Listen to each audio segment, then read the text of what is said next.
오늘은 제가 이렇게 말씀을 전하는 이것을 설교라고 하는데, 제가 오늘은 설교를 하지만 3년 전에 우리 교회 초청대에 오신 안양에서 목회하시는 목사님 한 분이 설교를 하신 적이 있습니다. 그분이 사모님과 함께 텔레비전을 보시다가 호녀라들은 청소년기에 절반이나 자살한다는 끔찍한 그 내용을 듣다가 입양을 결심했다고 합니다. 그래서 의정부에 있는 한 혼혈아가 있는 그 입양소에 갔고, 그래서 그 아이를 입양해서 데리고 왔는데, 그때 창틈으로 여러 아이들이 붙어서 입양을 받아가는 그 아이를 부러운 눈으로 바라보는 것이 잊혀지지 않는다고 말을 하였습니다. 여자아이였고, 그 여자아이가 상처받지 않도록 키우기 위해서 목사님 부부는 많이 노력을 하셨습니다. 그래서 자신의 그 친 두 딸은 일반 학교를 보냈지만은 이 아이에게는 대안학교를 보내자. 그래서 지방에 있는 좋은 대안학교를 소개받았고, 한 달에 150만 원 이상씩 지불하면서 그 학교에 보내게 되었습니다. 근데 거의 7년 정도 이 학교를 다녔는데, 마치고 집으로 완전히 돌아왔을 때 이 아이는 전혀 다른 난폭한 아이가 되어 있었습니다. 그가 그동안 받았던 상처와 분노를 엄마 아빠에게 막 쏟아내기 시작하면서 공황장애, 우울증, 자살 시도 등 여러 가지로 부모를 괴롭혔습니다. 알고 보니 지난 그 7년 동안 그 기숙사에서 아이들이 이 아이에게 몹쓸 말들, 혼혈이니까 여러 가지 별명을 붙여가면서, 그리고 그를 왕따시키면서 그에게 마음의 고통을 가져다 주었고, 그것이 이 어린 딸에게 상처가 되어 이렇게 부모에게 분노를 쏟아내게 되었다고 합니다. 그 아픔을 당하면서 이 아빠인 목사님도 내가 왜 가까이 두지 않고 이 딸을 그 기숙사로 보냈던가, 왜 대안학교를 보냈던가, 내가 내 발등을 찍었구나 후회했지만 이미 지나간 과거였을 뿐입니다. 과거에 우리는 어떤 사람으로부터 상처를 입을 수 있습니다. 그리고 어떤 사고를 만났을 때 또 상처가 우리 속에 남기도 합니다. 누군가로부터 들었던 독한 말이 내 내면에 또 남아있기도 하고, 내가 과거에 잘못 내렸던 결정이 지금까지 이어져서 가슴 아파서 사는 사람들이 있습니다.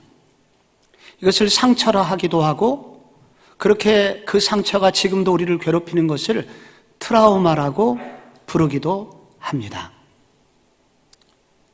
이런 트라우마를 당하게 될 때 보통 사람들이 하는 그 반응은 뭐냐면 분노하는 것입니다.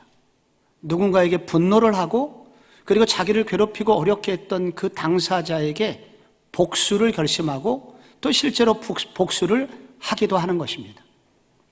또 조금 더 소극적인 사람들은 또 이런 일을 만나지 않을까 해서 두려움에 떨기도 하고, 무당을 찾아가서 어떻게 하면 좋을지 하면서 자신의 위험 요소를 제거하고자 노력하는 사람도 있습니다. 그런데 가끔 가다가 그 상처를 딛고 일어나 그것을 도약의 기회로 삼아 멋지게 사는 사람들이 있기도 합니다. 그 사람 중에 한 사람이 오늘 여러분이 성경에서 읽었던 사람입니다. 우리 교회에서 쓰는 이 책을 성경이라고 하는데, 이 성경을 딱 열자마자 첫 번째 책을 창세기라고 부릅니다. 이 창세기에 요셉이라고 하는 인물이 나와요. 그런데 이 인물을 한마디로 별명을 붙인다면 상처투성이, 상처 덩어리라고 부를 수 있습니다. 왜 그가 상처 덩어리인지 제가 처음 오신 분들을 위해서 사진 몇 장을 말로 준비했습니다. 첫 번째 장면, 먼저 그의 고향은 이스라엘, 옛날 가나안이라고 불렀던 곳입니다. 바로 그 땅에서 그는 10명의 이복 형들이 있었습니다. 그런데 그는 아버지로부터 사랑을 독차지하였습니다. 그러던 어느 날 그가 꿈을 꾸었는데 형들의 곡식단이 자기의 곡식단에게 절을 하는 꿈이었습니다. 그것은 하나님의 계시였습니다. 내가 너를 앞으로 이렇게 귀하게 쓸 것이다. 그런데 그 꿈을 자랑했을 때 형들이 자극되었고 분노한 형들이 그를 옷을 벗기고 구덩이에 던졌고 죽이려고 했지만 마침 대상이 지나가자 돈을 받고 그를 팔았습니다. 개가 개장사에게 팔려서 창살이 있는 괴짝에 울부짖으면서 끌려가듯이 요셉은 개처럼 돼지처럼 애굽의 당시의 이집트의 노예시장에 팔리게 됩니다. 두 번째 장면, 요셉은 보디발이라고 하는 애굽의 높은 경호원 장군의 집에 노예가 됩니다. 그런데 그의 성실함이 입증되었고 그래서 그는 거기서 총무가 됩니다. 그런데 주인마님이 성적으로 그를 집요하게 유혹하였습니다. 그는 주인에게 신의를 지키기 위해서 뿌리치다가 강간범으로 붙들리게 되고 그래서 그는 억울하게 3년간이나 감옥살이를 하게 됩니다. 세 번째 장면, 그 감옥에서 그는 정치범들이 들어오는 감옥이었기 때문에 애굽의 높은 사람들이 들어왔고 그 중에 술 맡은 관원장이라고 하는 바로의 왕의 측근을 꿈을 해몽해주고 그의 고통의 문제를 해결해 주면서 앞으로 풀려나시거든 나를 기억해 주소서 그렇게 했지만 풀려난 이후에 그는 요셉을 까맣게 잊어버리게 되었습니다. 그래서 그는 그의 상처는 해결되지 않은 채 상처투성이 상처 덩어리로 살게 되었습니다. 마지막 사진 한 장 더 보여드릴게요. 그런데 어느 날 애굽의 그 최고 높은 자리에 있었던 그 바로라고 하는 황제가 이상한 꿈을 꿉니다. 나일강에 아주 살찐 7마리 소들이 풀을 뜯고 있었는데 뒤에 나타난 7마리 깡마른 소들이 앞에 소들을 다 잡아먹는 끔찍한 꿈이었습니다. 황제는 잠에서 깨어 일어나면서 등허리에 식은 땀이 흘러내렸고 이 꿈이 무슨 뜻이냐? 애굽의 박사들을 전부 다 불렀지만은 해몽해 주는 사람이 없을 때 요셉이 감옥에서 나오게 되고 그 꿈을 해몽하게 됩니다. 해몽하자마자 해몽하면서 동시에 이 꿈은 앞으로 애굽 땅에 7년 대풍년이 올 것이며 그러나 뒤에 대흉년도 이어질 것이다. 그래서 그 흉년을 대비하여 창고를 지어야 됩니다. 등등의 대비책을 말하는 그 과정에서 황제 바로는 감동하게 되고 그날 그가 애굽의 2인자 국무총리의 자리에 오르게 됩니다. 여러분, 우리가 이렇게 높은 자리에 오르게 되면 권력을 갖게 되죠. 이 권력을 가졌을 때 요셉은 무슨 일을 할 수 있을까요? 먼저 그동안 자기를 괴롭혔던 사람들을 복수할 수 있습니다. 그러나 성경을 읽어보면 요셉은 이런 사람들에게 아무에게도 복수하지 않습니다. 오직 자기에게 주어진 국무총리의 자리를 성실하게 수행하게 되어서 결국은 애굽의 온 땅에 애굽과 그 주변에 있는 많은 기근으로 허덕이는 사람들을 구출하는 일을 하게 됩니다. 그는 상처가 많은 인생이었지만 그래서 그의 인생은 별과 같이 빛나는 인생이 되었다라고 성경이 말합니다. 우리가 살아가는 이 세상은 상처가 너무 많습니다. 요즘 같은 세상에 상처를 안 받을 수 없는 그리고 항상 또 갇혀있는 코로나 지난 2년 동안에 갇힌 우리들의 감옥 같은 삶은 서로에게 상처를 주고 받을 수밖에 없는 그 속에서 살아가고 있습니다. 그러나 오늘 말씀을 통해서 이런 상처가 많은 세상에도 불구하고 어떻게 별과 같이 살 수 있을까? 하나님은 우리에게 상처받은 인생이라도 별과 같이 되라고 우리에게 이런 말씀을 주고 계십니다. 요셉은 어떻게 상처가 변하여 별이 되는 인생을 살 수 있었을까요? 성경을 읽어보면 가장 중요한 해답이 나옵니다. 그것은 믿음의 눈으로 자신의 과거를 해석하는 눈을 가질 수 있었기 때문이다. 믿음의 눈이 나옵니다. 요셉에게 믿음의 눈이 있었다는 거예요. 다른 눈이 아니라 믿음의 눈. 이것이 요셉에게 있었다는 것입니다. 요셉이 결혼을 했고 두 아들을 낳았습니다. 아들의 이름을 짓기 시작합니다. 그런데 우리나라 사람도 아들, 딸을 낳고 이름 짓는 거 많이 고민합니다. 그런데 히브리 사람들에게 이름은 신앙 고백입니다. 자신의 믿음의 고백이 아들과 딸의 이름이에요. 그래서 요셉이 아들의 이름을 지은 것은 곧 자신의 마음의 상태, 지금의 자신의 신앙을 고백하는 내용이라고 보면 됩니다. 오늘 성경 51절에 여러분, 요셉이 그의 장남의 이름을 뭐라고 짓습니까? 므낫세라고 하였으니 그 뒤를 한번 같이 읽어봐요. 시작. 하나님이 내게 내 모든 고난과 내 아버지의 온 집을 잊어버리게 하셨다 하며 므낫세라고 이름을 짓습니다. 그러면서 그 므낫세는 뭐냐? 하나님이 내 아버지의 집의 모든 일을 잊어버리게 하셨다. 여러분, 아버지의 집, 아까 가나안 땅에서 당했던 슬픈 일입니다. 형들에게 당했던 그 아픈 일입니다. 그 상처죠. 근데 그 모든 것을 잊어버리게 해주셨다라고 고백합니다. 이것은 망각은 아닙니다. 망각은 컴퓨터 화면에서 딜리트 키를 누르면 다 사라지는 게 망각이죠. 그런데 이 창세기 41장 다음에 42장이 나오겠죠? 여기 읽어보면은 형들이 애굽으로 곡식을 구하러 옵니다. 그래서 옛날 일이 다시 떠올라요. 그래서 여기서 잊어버리게 해주셨다는 것은 완전히 망각한 것이 아니라 더 좋은 것으로 대체해 주셨다는 뜻을 가지고 있습니다. 무엇으로 대체를 해주셨을까요?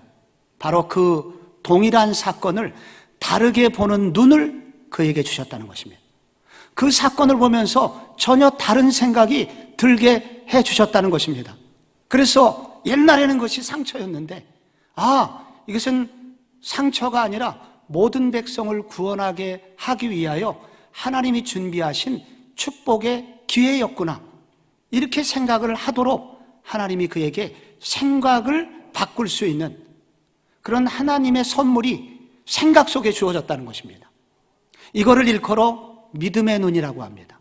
믿음의 해석이라고 합니다. 과거의 상처는 내가 결심한다고 해서 사라지지를 않습니다. 트라우마는 내가 이제 극복해야지 한다고 사라지질 않아요. 여러분, 요셉이 당한 아픔이 어떤 아픔인데요? 이것은 가족에게 당한 상처입니다. 형들이 자기를 옷을 벗기고 죽이려고 했단 말이죠. 그리고 자기가 개처럼 끌려서 여기를 오는 동안에 그는 수없는 나날 복수를 생각했을 겁니다. 내가 형들을 가만히 두지 않을 거야. 그리고 식은땀을 흘리면서 악몽을 꾸면서 그런 그날을 생각하면 너무 두렵고 떨리고 힘들었을 것입니다. 그런데 국무총리가 돼서 얼마가 지난 어느 날 국무총리가 되고 결혼을 하고 자식을 낳는 그 시점에서 갑자기 옛날 생각이 나면서 전혀 다른 어떤 생각이 그의 속에 쑥 들어오게 된 것입니다. 그것은 무엇일까요? 무슨 생각일까요? 내가 만약에 애굽에 팔려오지 않았다면 어떻게 되었을까? 국무총리가 못 됐겠죠. 내가 만약에 그때 감옥에 가지 않았다면 어떻게 됐을까? 바로의 신하들을 못 만났을 것이고, 그럼 내가 오늘의 자리에 이르지 못했을 것이고, 그러면 지금 많은 사람을 구원하는 이 구원자의 역할을 못했을 것이 아닌가. 그리고 지나 보니까 하나님이 결국은 나에게 이 자리를 오르게 하시기 위해서, 이 자리에서 내가 해야 되는 역할을 감당하기 위해서는 내가 마땅히 겪어야 되는 모든 일을 겪게 하시기 위한 과정이었구나 라는 생각이 그게 확 밀려 들어오게 됩니다. 그러자 용서가 시작이 됩니다. 그 문제가 아무것도 아닌 문제가 됩니다. 그래서 그에게 새로운 삶이 시작이 돼요. 그래서 그의 새로운 삶은 그의 생각 속에서, 그의 마음 속에서 먼저 시작이 됩니다.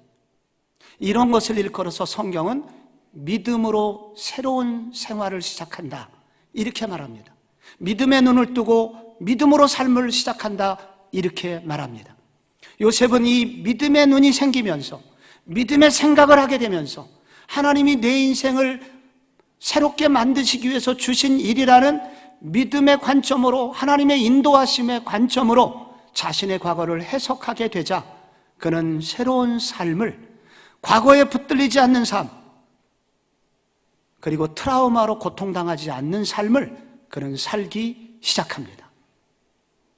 아까 우리 교회에서 설교하셨다던 입양하신 그 목사님도 너무 속상해서 목사니까 하나님 앞에 당연히 기도하러 나갔죠. 하나님, 내가 이 자식을 잘 키워보려고 이 딸에게 더 많은 투자를 하고 내가 노력하지 않았습니까? 근데 왜 이 딸이 이런 딸이 됐나요? 막 투정 부리듯 기도하는데 하나님이 갑자기 이런 질문을 주시더래요. 네가 그 딸을 위해서 원래 어떻게 기도했었지? 이 딸이 잘 자라서 이 딸처럼 아픔을 당하는 많은 사람들을 품는 딸이 되기를 기도했었죠. 많은 사람을 품으려면 그 딸이 무슨 일을 겪어야 되겠니? 이렇게 기도는 했지만 한편으로는 내 딸이 공부 잘해서 좋은 대학 가고 좋은 남자 만나서 잘 살기를 원했지. 이것만이 아빠의 그런 기대였던 겁니다. 그런데 하나님의 인도하심은 그 딸이 정말 네 기도대로 많은 사람을 품는 삶을 살기 위해서는 그 딸이 그렇게 고통당하는 사람들의 아픔을 하나도 감하지 않고 다 당해야 그 딸이 그런 딸로 클 수 있단다, 깨달음을 주시더랍니다. 그래서 내가 할 수 있는 일은 이 딸이 하나님의 인도하심에 따라서 그렇게 품는 사람이 되기 위해서 하나님이 이 딸의 삶을 이렇게 인도하고 계시다면 부모인 내가 해줄 수 있는 일은 옆에 있어주는 것이구나. 딸이 사망의 음침한 골짜기로 지날 때 내가 그와 함께 있어주는 것뿐이구나. 그래서 그 다음부터는 어떤 잔소리도 하지 않고 묵묵히 그 딸을 동의해주고 받아주고, 얼마나 아팠겠니 하면서 같이 아파해주고, 그러기를 여러 달을 했는데 최근 얼마 전에 딸의 입에서 듣지 못했던 얘기가 나온대요. 엄마 아빠 덕분에 내가 여기까지 올 수 있었어요. 엄마 아빠 나 죽으면 나도 죽을 거야. 엄마 아빠가 내 소망이에요. 제발 건강하세요. 그래서 이 가정에 치유가 시작되었답니다. 이 가정이 지금 새롭게 되고 있다고 합니다.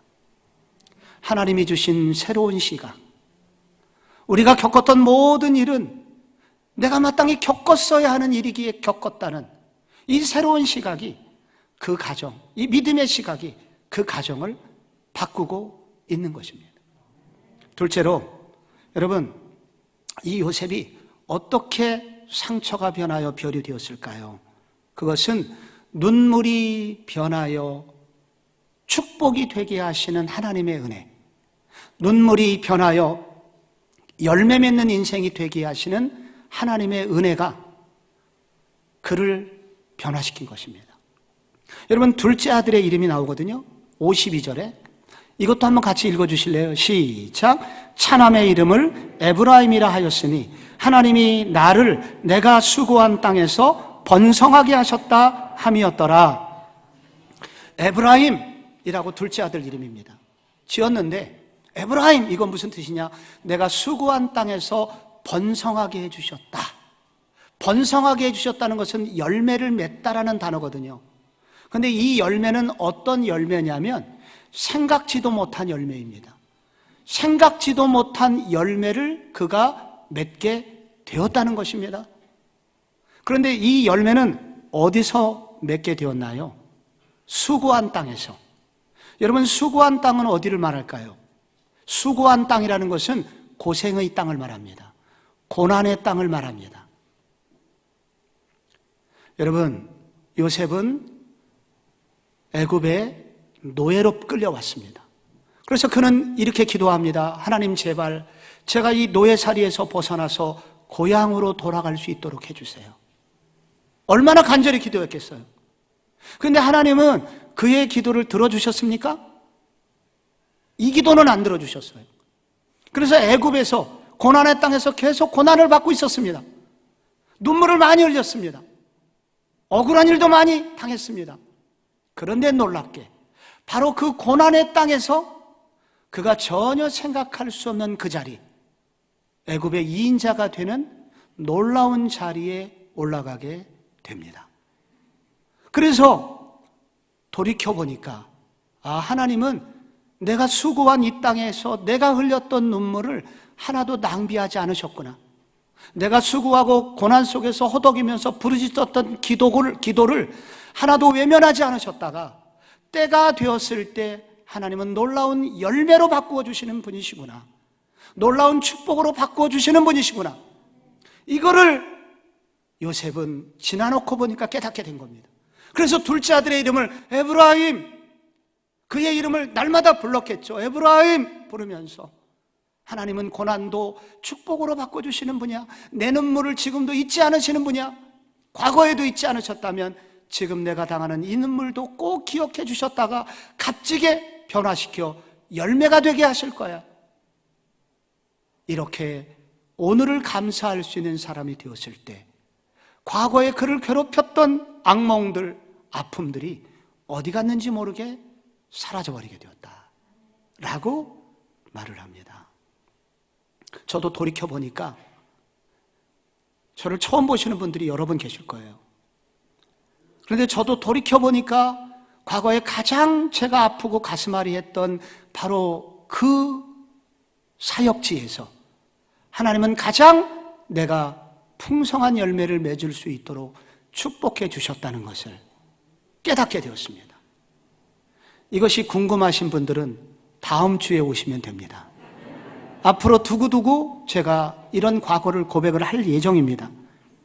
인도의 어느 마을에 물을 깃는 2개의 항아리가 있었습니다.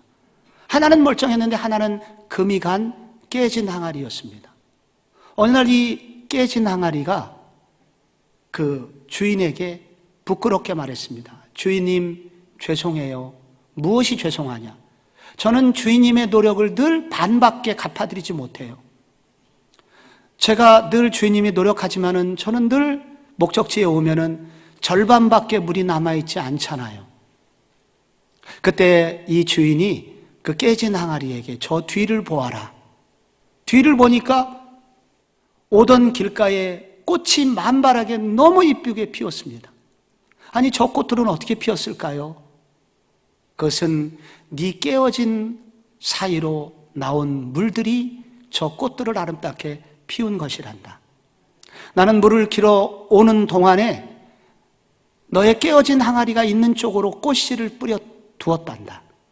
그런데 너의 깨어진 틈 사이로 나온 그 고운 물이 생명수가 되어 저 꽃들을 자라게 하였고, 그래서 이 길을 지나가는 모든 사람들에게 기쁨을 주고 행복을 주고 있단다. 너는 소중한 존재야 라고 얘기를 해줬다는 인도의 민담에 나오는 그런 이야기입니다. 하나님은 이와 같습니다.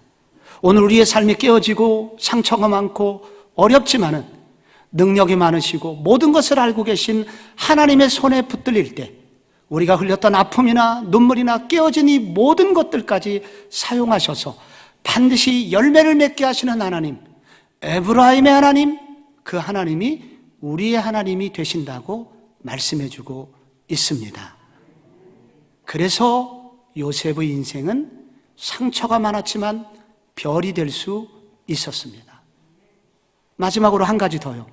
그의 인생이 상처가 별이 된 이유는 그가 상처에 집중하지 않고 하나님이 주신 사명에 집중했기 때문입니다.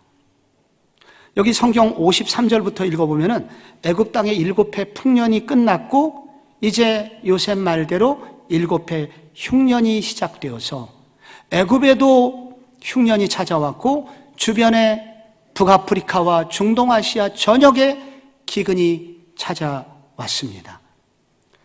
애굽의 백성들이 바로에게 찾아와서 양식을 달라고 구걸을 하자 요셉의 말대로 해라 하면서 요셉에게 모든 권한을 주었습니다. 애굽의 백성들이 와서 요셉에게 구걸을 할 때 창고를 열어 그 곡식을 돈을 주고 팔았습니다. 너무나 귀한 것이었기 때문에 돈을 주고 팔았습니다. 생명이 유지될 수 있었고, 그리고 각국에서도 곡식을 구하기 위해서 이 요셉 앞에 와서 무릎을 꿇고 곡식을 구하게 됩니다. 그래서 이 요셉의 이 이야기는 결국은 요셉이 어렸을 때 원래 꾸었던 꿈처럼 형들의 곡식단이 요셉의 곡식단에게 절했던 꿈이 요셉 안에서 성취가 되게 되었다 하는 것을 알게 됩니다. 여러분, 이 장면에서 질문이 하나 생깁니다. 요셉이 바로 왕 앞에서 7년 대풍년 후에 반드시 대흉년이 찾아옵니다. 그날을 대비해야 됩니다. 알려주었습니다. 그리고 매일 아침 애굽 일보에, 그리고 애굽의 밤 9시 뉴스에 요셉이 나와갖고 오늘 국무총리 동정, 오늘은 어느 지방에 가서 창고를 몇 개 지었다, 매일매일 들었을 것입니다. 그런데 기근이 시작되자마자 그들은 굶주리기 시작합니다. 왜? 요셉의 말을 믿지 않은 것입니다. 요셉이 예언했던, 꿈을 해몽했던 것에 대해서 그들은 믿지 않았다는 얘기예요. 그들은 나일강을 믿고 있었습니다. 나일강은 물이 떨어져 본 적이 없는 강이거든요. 그래서 이 나일강이 있는 한 이 나라는 곡식이, 양식이 떨어진 적이 없는 나라야. 그런데 저 히브리 땅에서 끌려온 저 종놈 출신의 총리가 되더니 우리에게 세금을 20%나 걷어가고 있어. 나쁜 놈, 썩을 놈 하면서 요셉을 조롱하는 사람이 얼마나 많이 있었겠습니까? 그런데 요셉은 그런 말에 개의치 않았습니다.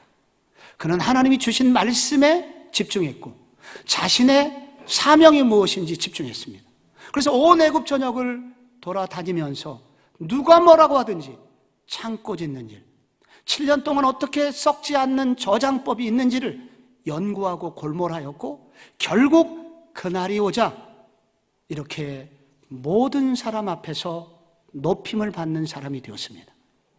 여기서 높임을 받았다는 것은 구원자의 역할, 온 애굽 사람들을 살리는 역할, 중동아시아에 죽어가는 사람들을 살리는 구원자로서 그는 존귀하게 쓰임을 받게 되었습니다. 여러분, 이런 요셉을 한번 만나보고 싶은 생각이 안 드세요? 이 요셉을 저도 한번 만나보고 싶은 사람입니다. 근데 성경은 여기서 끝나질 않습니다. 성경은 요셉보다 훨씬 더 큰 사람이 있다고 한 사람을 더 소개하고 있습니다. 이분은 요셉이 죽은 후에 약 1900년 후에 이스라엘 땅에 태어나신 사람입니다. 요셉이 그 가나안 땅에서 애굽으로 노예로 끌려온 정도가 아니라 이분은 원래 하나님의 아들이었는데 이 땅에 사람의 몸을 입고 이 땅에 오셨습니다.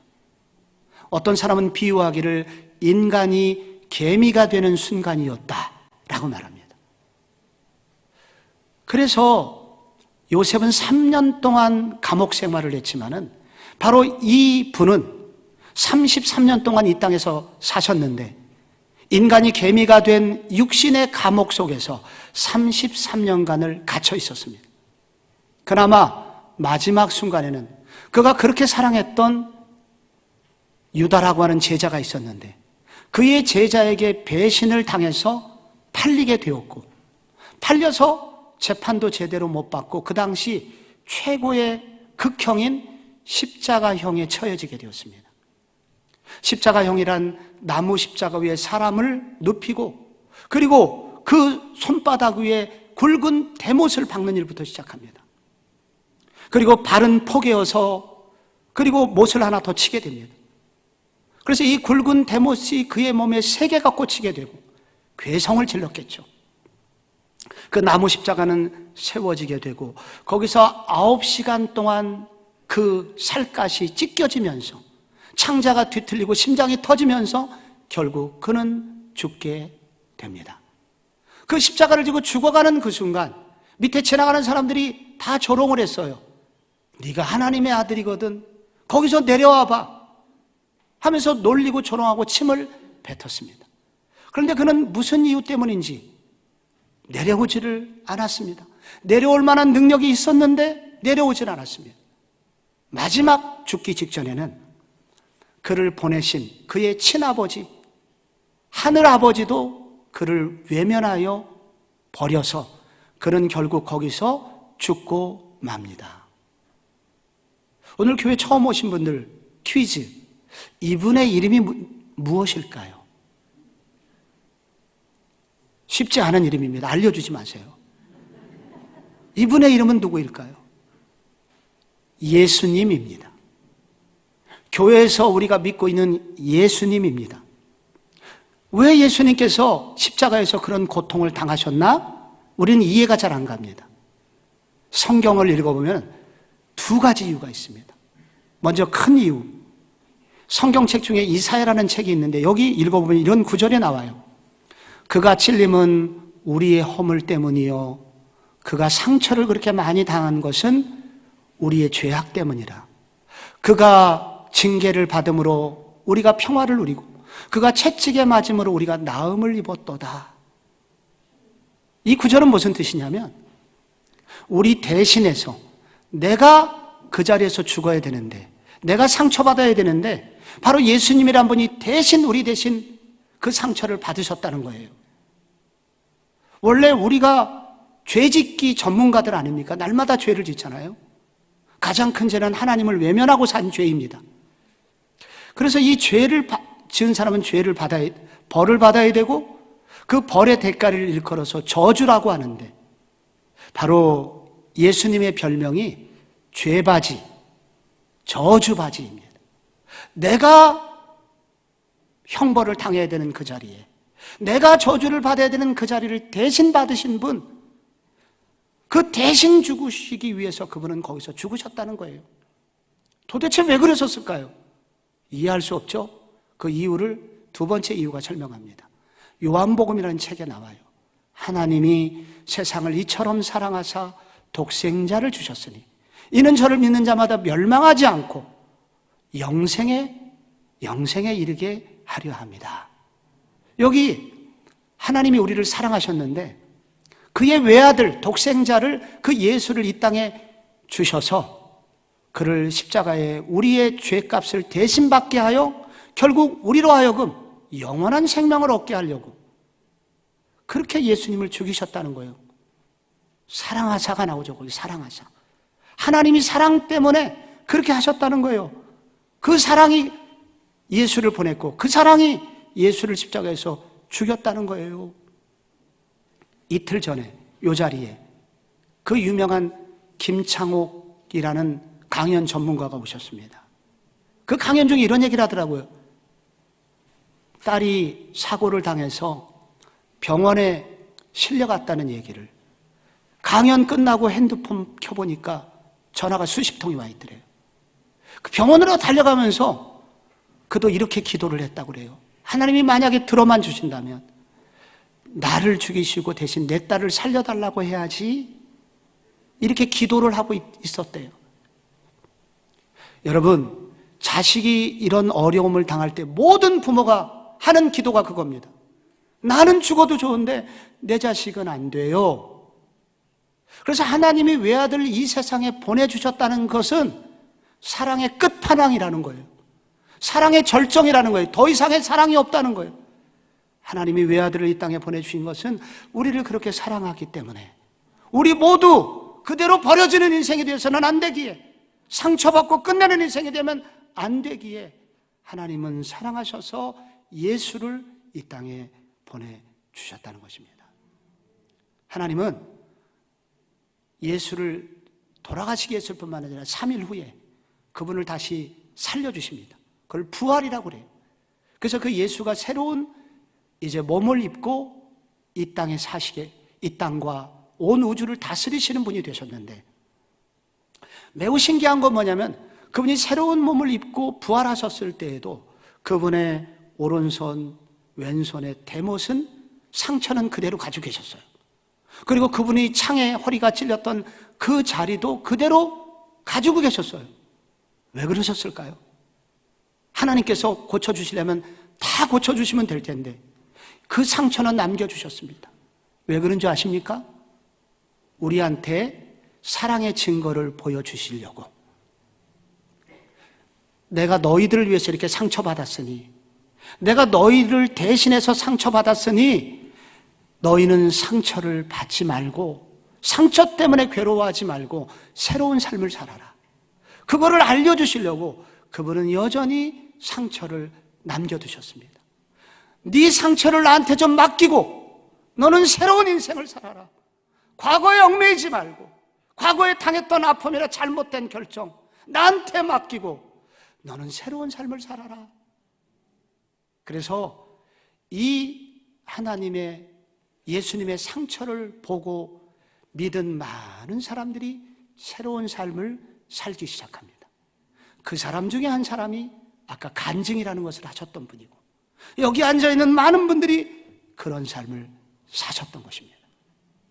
여기 오늘 처음 오신 모든 분들, 여러분의 상처, 여러분의 과거의 아픔들 이제는 그만 예수님께 다 맡기시고 여러분 새로운 삶을 사시기를 바랍니다.